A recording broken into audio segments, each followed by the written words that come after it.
scenes and details may be intense or unsettling for certain viewers.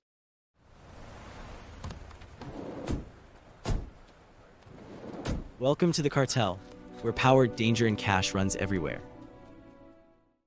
You are the transport coordinator they trust when a run has to happen clean. You are in a misty truck yard under floodlights, climbing into the lead refrigerated truck. You are driving it yourself because the plaza boss thinks someone has been leaking routes. You are carrying more than refrigerated cargo. You are carrying a sealed evidence pouch ripped off a murdered customs officer, and everyone who touches it ends up erased. You flip the dash camera until the red light blinks. You angle it so it sees your hands, the steering wheel, the road ahead. The mechanic waits by the trailer doors with a crimp tool and a replacement seal like he's doing surgery. Your phone is already on speaker. The boss is calm. Calm is worse. The mechanic breaks the old seal, metal snaps. That sound lands in your stomach. He threads the new seal and crimps it tight. You read the number out loud because the boss wants you to. Your co-driver sits stiff in the passenger seat, eyes forward, acting like the cab is a courtroom.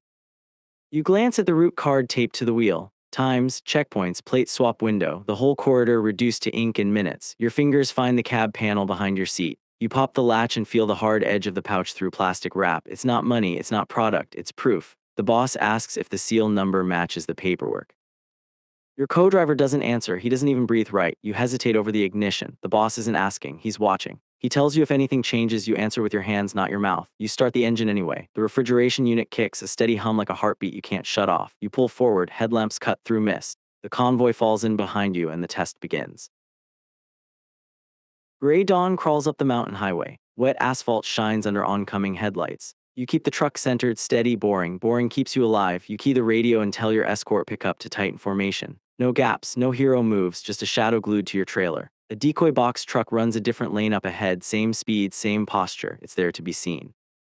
You are there to pass. Your co-driver shifts and asks why the boss made you drive. He wants reassurance. You don't give it. You take an unplanned pull-off into a roadside fuel stand. Fast, clean, the kind of stop that looks normal until you know why. You top off the tank. Then you take a rag soaked with solvent and wipe the driver's side handle, the key area, the window edge. You wipe where hands leave stories. Your co-driver starts again. You point at the fuel gauge, then you point at the dash camera. He shuts up. You climb back in, close the door, and check the cooler temperature display like you're just another working driver. Your thumb taps the hidden latch once, a private roll call. You merge back onto the highway. In the rearview far back, a dark SUV appears. It matches your speed too perfectly. It stays centered in your lane like it's on rails. You don't stare, you don't flinch. You just tell your escort to watch the mirrors and keep their distance. On speaker, the boss doesn't ask what you see. He already knows something is there. The toll bridge forces everyone to slow. Concrete funnels into booths. Metal rails flash in hard sunlight. Water below makes the whole place feel exposed. You roll up and the line compresses. Civilians in compact cars stack tight, brake lights blinking like nervous tells. Then the motorcycles show, 2 of them. They split lanes like they own the road. No hesitation. No plates you can read, helmets down. You don't wait for confirmation. You jam the truck forward and clip the booth barrier. Plastic and metal snap. The right lane chokes. Now there's only one way through, and it's the way you control. The toll attendant ducks behind glass. Coins and receipts scatter. Your co-driver grabs the dash like he can hold the world still.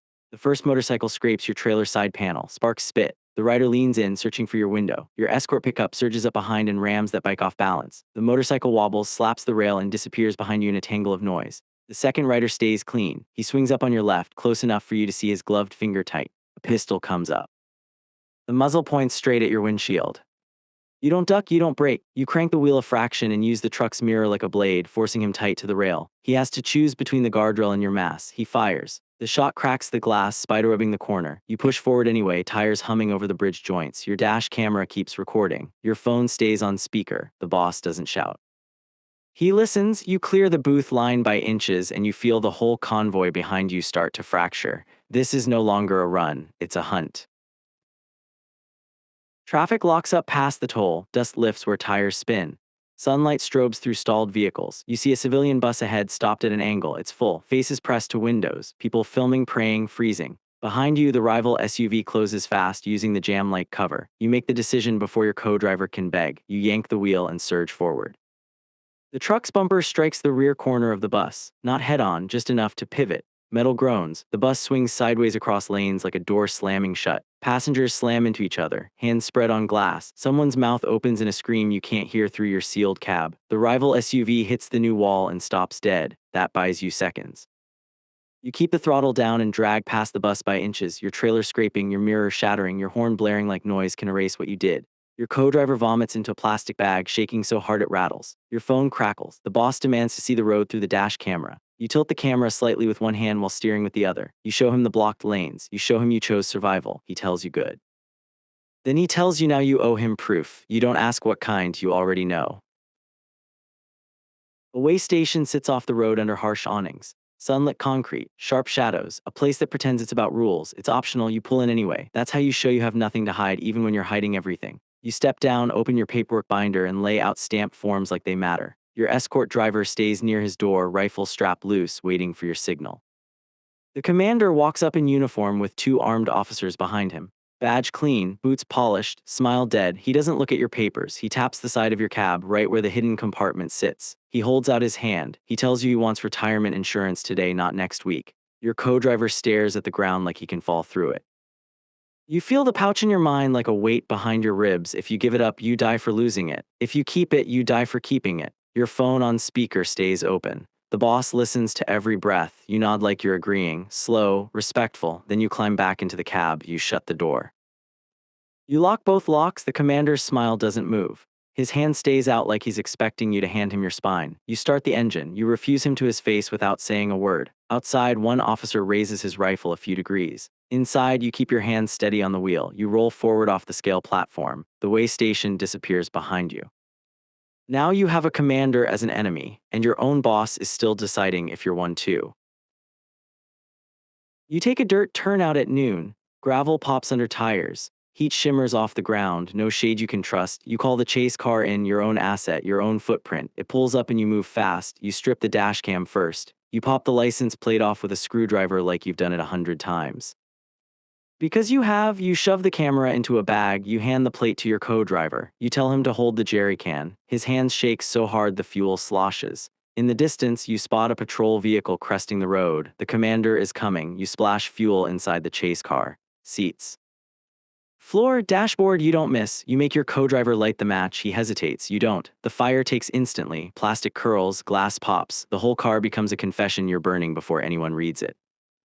You toss the melted plate frame into brush. You don't bury it. You don't need to. You just need it warped beyond story. On radio, the commander calls you a thief. He promises an example. On speaker, the boss says nothing for 5 seconds. Those 5 seconds feel like the moment before a blade touches skin. Then the boss tells you to keep moving. His voice goes colder.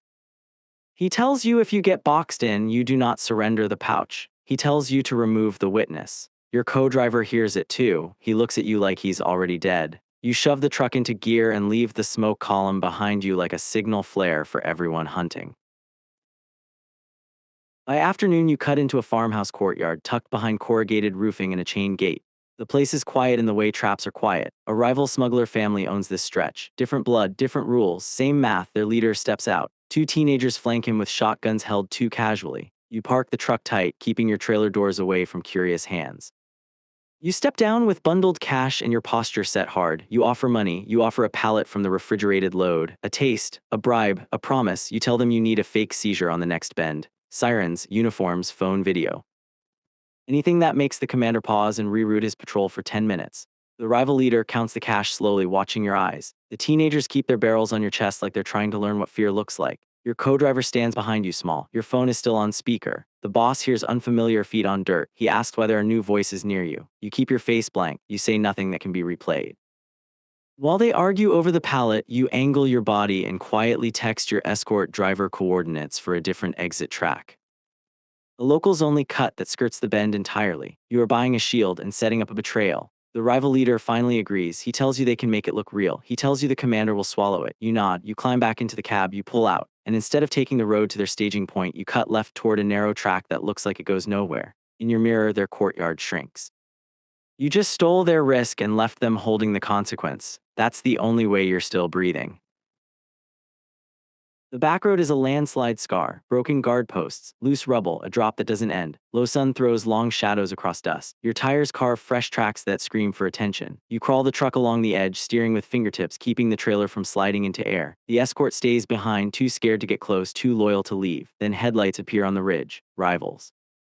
Watching, keeping distance, letting the road try to kill you first. Your phone on speaker turns into a courtroom again. The boss doesn't talk about the road, he talks about loyalty. He orders blood proof. He orders you to execute your co-driver on camera for leak control. Your co-driver hears it. His breath breaks. He starts to plead without words, hands opening and closing like he can rewind time. You stop the truck. That is your first fatal choice. Stopping, you pull him out of the passenger seat. You position him in front of the dash camera. You tilt the lens down so there's no sky, no mercy, just ground and body. Your escort driver screams over the radio for you to stop. You cut him off. You draw your pistol. Your arm feels heavy, not with guilt, with the knowledge that the boss is watching through a device and will judge the angle. You fire once. The sound is flat inside the cab. The body folds like the road took his legs. You grab him and shove him over the embankment. The truck rocks as the weight leaves it. On speaker, the boss responds with one word, continue. You climb back into the seat, hands shaking only after the work is done. You accelerate along the landslide edge. A notification flashes on your screen from the contact card. The last name matches the boss's family name. Your throat closes. You don't have time to stop. You don't have time to think. You just drove through the point of no return and the road keeps taking you forward.